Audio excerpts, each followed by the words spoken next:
They thought I would break that night. They thought I would sink into silence as my brother tore apart the life I had built, right in front of the people I loved. But what they didn't know was that I had already prepared for betrayal. I had spent months planning this evening. The restaurant glowed with soft gold, chandeliers painting warmth over the long table where both families gathered. My father lifted his glass with pride. My mother's eyes glistened with hope, the way only a mother looks at her son on the edge of a new beginning. Beside me, my fiancée's hand rested lightly on my knee. Every time her fingers lingered, I reminded myself this was the woman I would build my life with. Tonight was meant to be my night. I would rise, raise my glass, and propose in front of everyone, the moment that should have defined my happiness. But when I pushed back my chair, another voice sliced through the air. "Wait," my brother Daniel said, standing with a grin carved like a scar. He reached into his pocket, dropped to one knee, and before I could breathe, my fiancée gasped. She turned to him, her eyes wide, her lips trembling with joy. Applause thundered. My uncle cheered. My aunt cried. My cousins clapped. It wasn't confusion, it was celebration. I sat frozen as Daniel slid a ring onto her hand. Tears filled the room. My mother's face lit with joy. My chest burned with silence. Then Daniel looked at me. His smile shifted, cold, cruel. "I was always first," he sneered. "Taking your woman is just a bonus. The real thrill? Watching you fail again."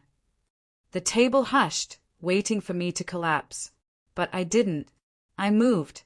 My fist cracked across his jaw. He fell limp, blood spilling, a tooth skittering across the floor. Screams rose. Chairs scraped. My mother lunged at me, fury twisting her face. "How dare you? He's your brother." I laughed, sharp and humorless. "Brother? You call that a brother?" My fiancée's voice shook. "You didn't have to." "Didn't have to what?" I cut in. "Stop the little show you rehearse behind my back." Faces shifted. My father frowned. "What do you mean?" I pulled my phone from my jacket. With one tap, the room filled with her voice, breathless, whispering Daniel's name, promising him what she once promised me. The sound was louder than any scream. My fiancé paled. Daniel's eyes widened. Gasps turned to silence. "You plan to humiliate me tonight," I said, voice steady, cold. But I already knew. I turned to my family, their pride collapsing. "This isn't betrayal. This is truth." My mother shook her head. "Please, not like this." I leaned toward her, my voice steel. "You raised him to believe he could take anything.